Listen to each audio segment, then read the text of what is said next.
G'day, this is Captainoob, and this is a Tavor X95. This is a bullpup designed rifle of Israeli origin, made by IWI, which means Israeli Weapon Industries, and bullpup just means all of the action happens behind the trigger, allows for maximum barrel length without a lot of overall rifle length, which is advantageous if you need to take this into close quarters. It's not going to get snagged on any walls, the barrel's not going to be too long for you to maneuver it around.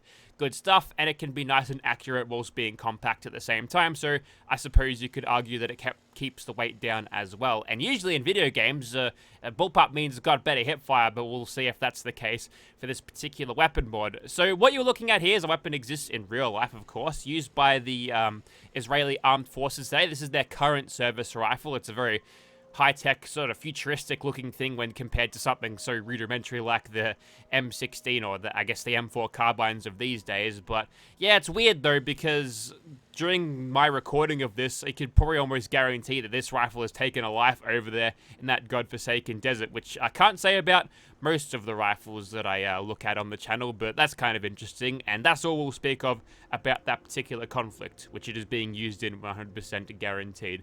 So, we've got custom sounds and animations on this as well. It's really cool. This is not a COD port either, so we don't have to give it a weird Cole's home brand name, so it's the real deal.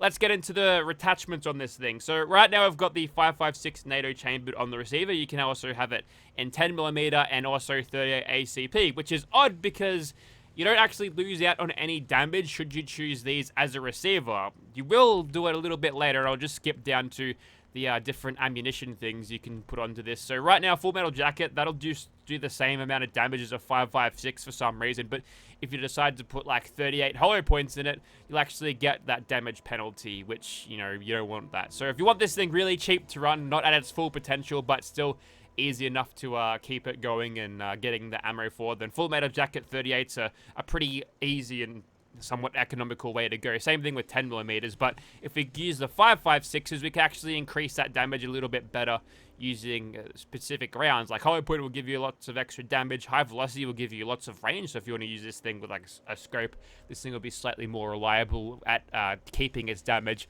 over range. And there's also depleted uranium rounds, which irradiate your enemies, which would be a war crime, I think. But we're playing Fallout, so it doesn't matter. We'll throw on the hollow points because that gives us the most damage. And it's worth mentioning that should you use the extra or the pistol caliber receivers, your magazine models will change accordingly. We'll go a 60-round drum magazine. Hopefully that won't block the ergonomics. You'd think you'd want it like cambered over this side, like have it feed out like a snail like that, you know, but who knows what's going on with that. That might look, that's probably going to clip in the third person model, but don't worry, that's 60-round magazine. This thing's got a pretty high rate of fire in real life, so we'll be able to shoot for a little bit longer there.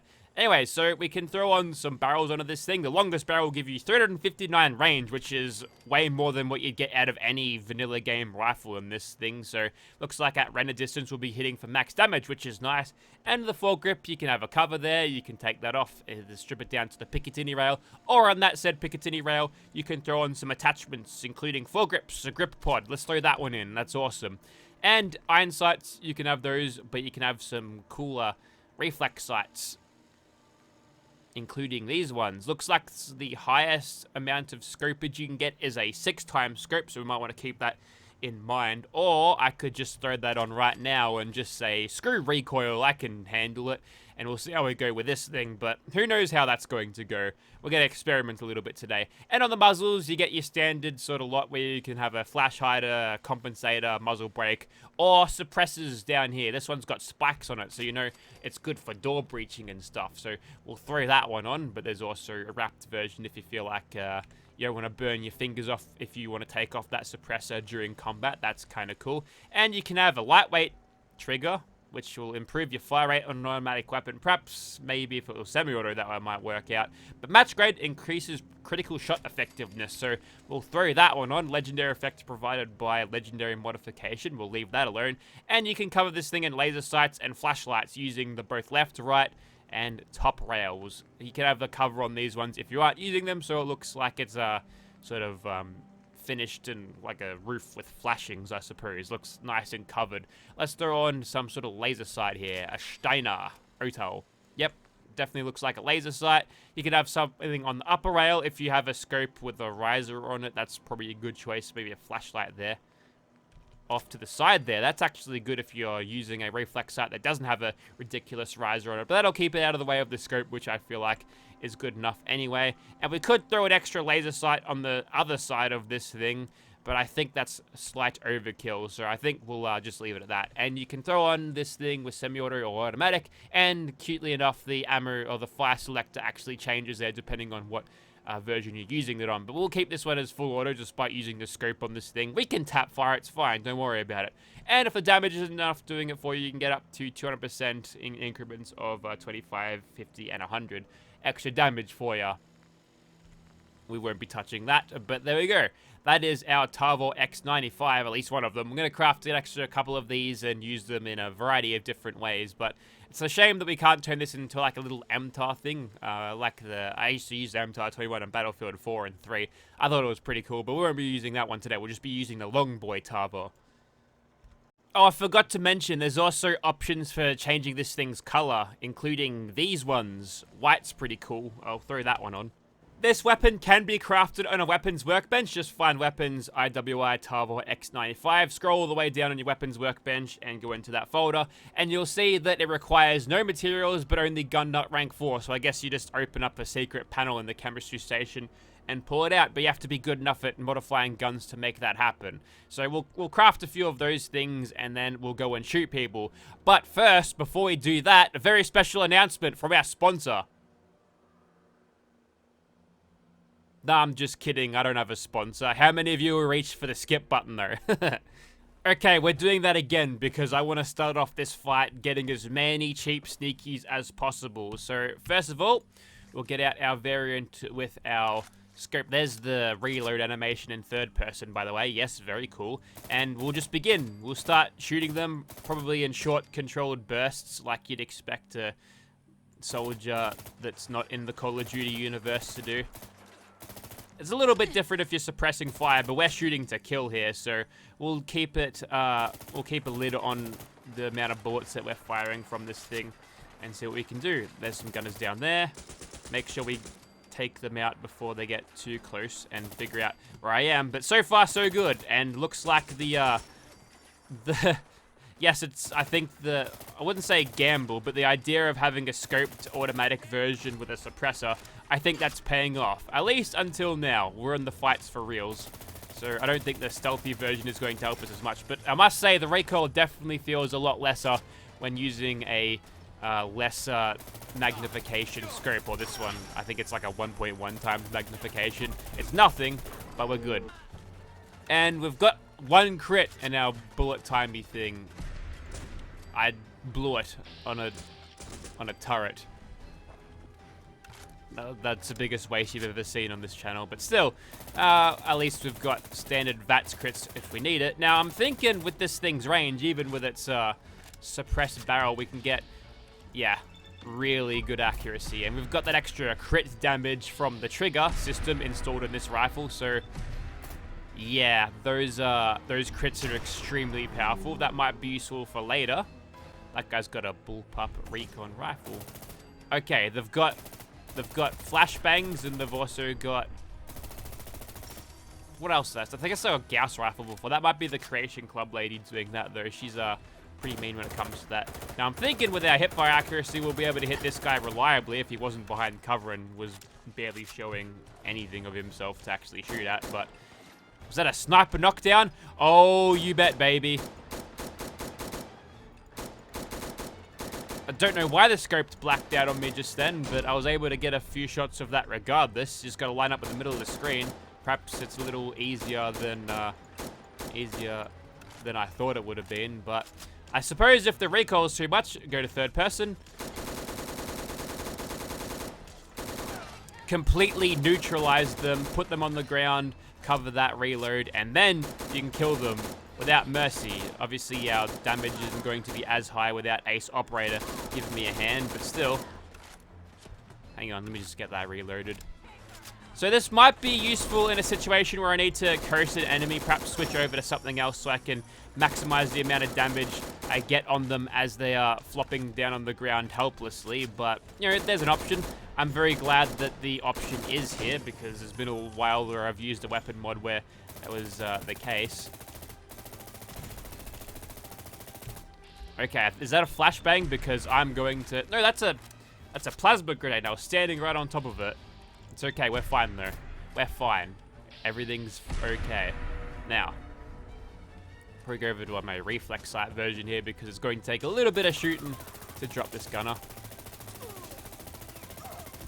Sort of pushing the boundaries of bullet spongery at this point. But despite all of this, I still feel like the weapon it feels okay. We're gonna have to fight him a little bit harder using this thing than a couple of other weapons that I've used over the past couple of days. We're back into nerd rage now, so we'll activate that.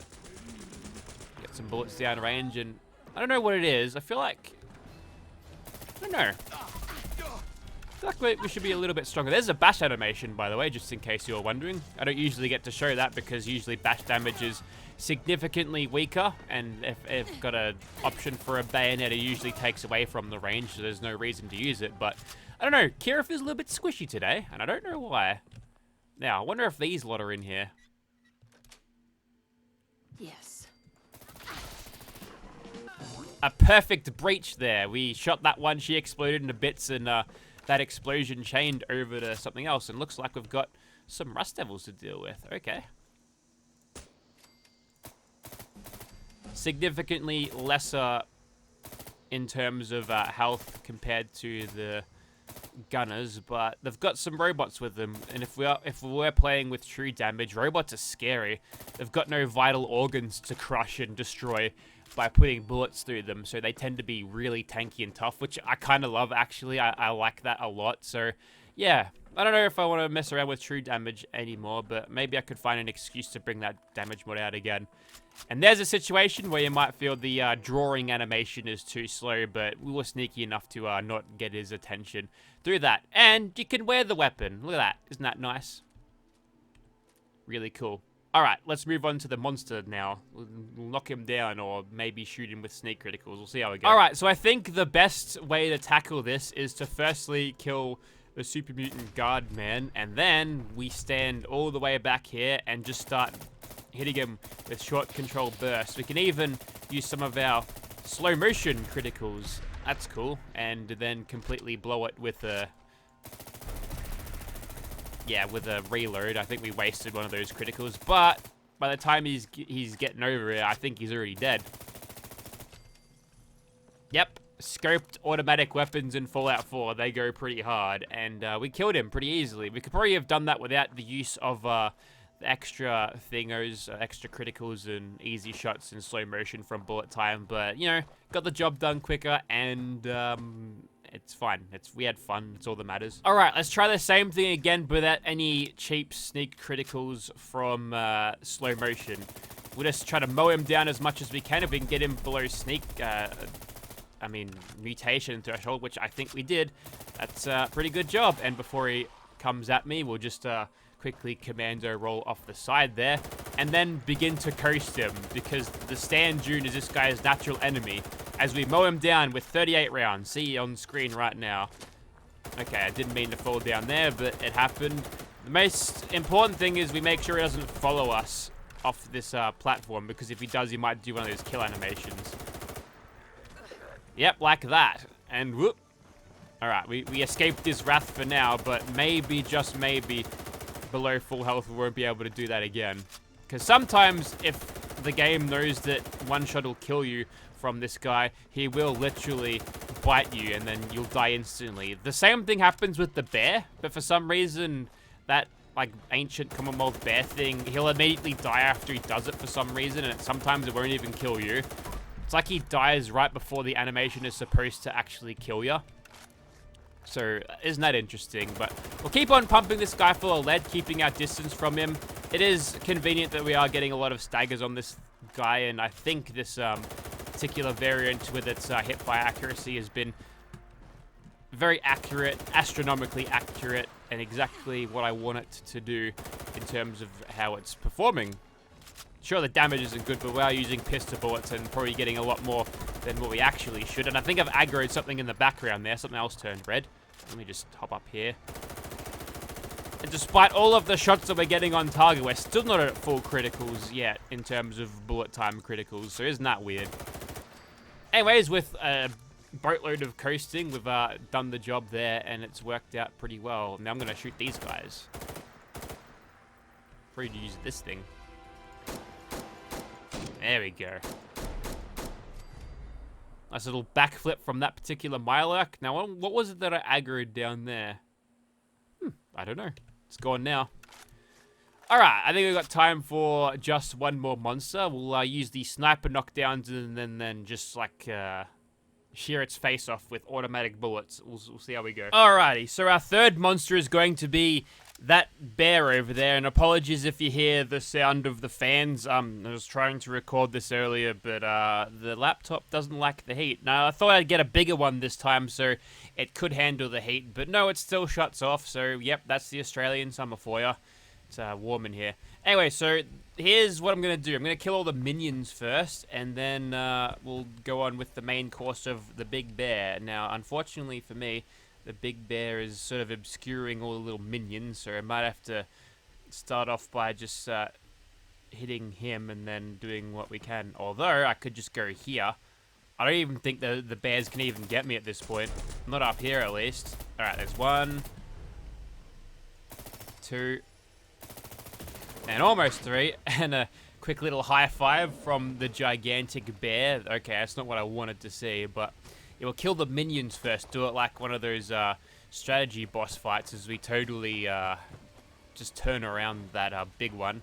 And now we can get into the little ones. We'll switch over to something a little bit smaller or a little lesser. Stealth variant. Okay. There we go. There's a bash kill there. Instead of reloading, it's quicker to get your rifle and hit them with it. That's what they said in Call of Duty, right? Hitting someone with your rifle is quicker than reloading, I think the quote goes. Okay, the big one's gone over there. Now we can get stuck in on this one. Lost half of our health already, but the same can't be said for that particular bear that just fell. And now, I want to knock this guy down. There we go. And now we can get into shooting this guy. Hang on, let me reload first. Shooting this guy with a suppressed, slightly more powerful weapon as he's getting up. Okay, maybe this is not the right way to go. That would be the automatic one still.